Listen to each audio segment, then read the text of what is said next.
Often he is forbidden to sell intoxicants to one who is drunk or who is known to be a confirmed drunkard. But the work of making drunkards of the youth goes steadily forward. Upon the creating of the liquor appetite in the youth, the very life of the traffic depends. The youth are led on step by step until the liquor habit is established and the thirst is created that at any cost demands satisfaction.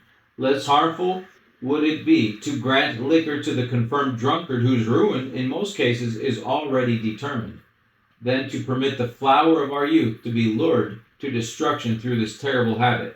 By the licensing of the liquor traffic, temptation is kept constantly before those who are trying to reform. Institutions have been established where the victims of intemperance may be helped to overcome their appetite. This is a noble work, but so long as the sale of liquor is sanctioned by law, the intemperate receive little benefit from inebriate asylums. They cannot remain there always. They must again take their place in society. The appetite for intoxicating drink, though subdued, is not wholly destroyed, and when temptation assails them, as it does in every hand, they too often fall in easy prey. The man who has a vicious beast and who, knowing its disposition, allows it liberty, is by the laws of the land held accountable for the evil the beast may do. In the laws given to Israel, the Lord directed that when a beast known to be vicious caused the death of a human being, the life of the owner should pay the price of his carelessness or malignity. On the same principle, the government that licenses the liquor seller should be held responsible for the results of his traffic. And if it is a crime worthy of death to give liberty to a vicious beast, how much greater is the crime of sanctioning the work of the liquor seller? Licenses are granted on the plea that they bring a revenue to the public treasury.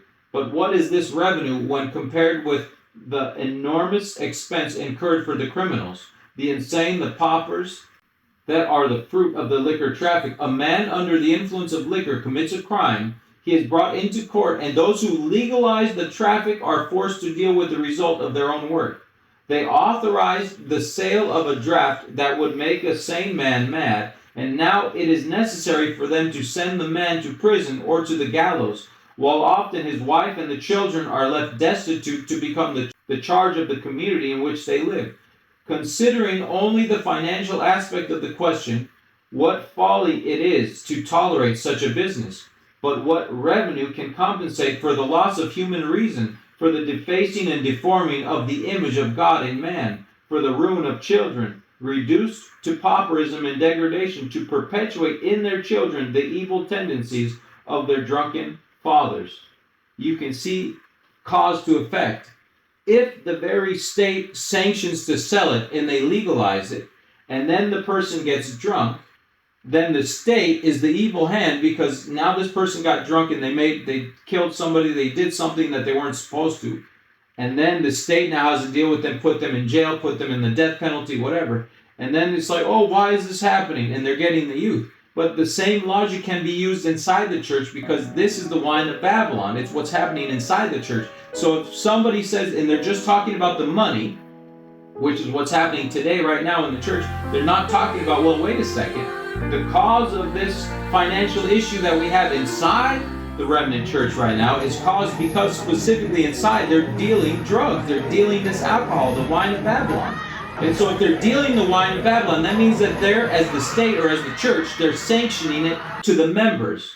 And so then when they have to deal with the problem, they're dealing only with the problem. And this is exactly what people say, oh, look at the widow with the two mites. She was giving her money to the church, so this is how... No. Jesus was talking about her heart, how much she loved Jesus, how much she wanted to be a part of letting people know the faith and the joy and the peace of an assurance in Jesus Christ when you surrender your heart to Him. She was not saying, oh, let's just keep doing this. If you want to give your money to Rome, to Babylon, then why come out of her? And so you have to recognize that the two distinctions must be made. You cannot say, oh, just because this woman gave the money, it's okay to continue. No. If I see sin inside my church, it is my job to say something. Now, we say it in love, but if somebody's going to stop giving money to Babylonian doctrines or to confused individuals, they are doing the righteous thing because they're not sustaining it.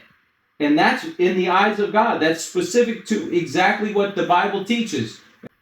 If the beast kills somebody, then that owner must die.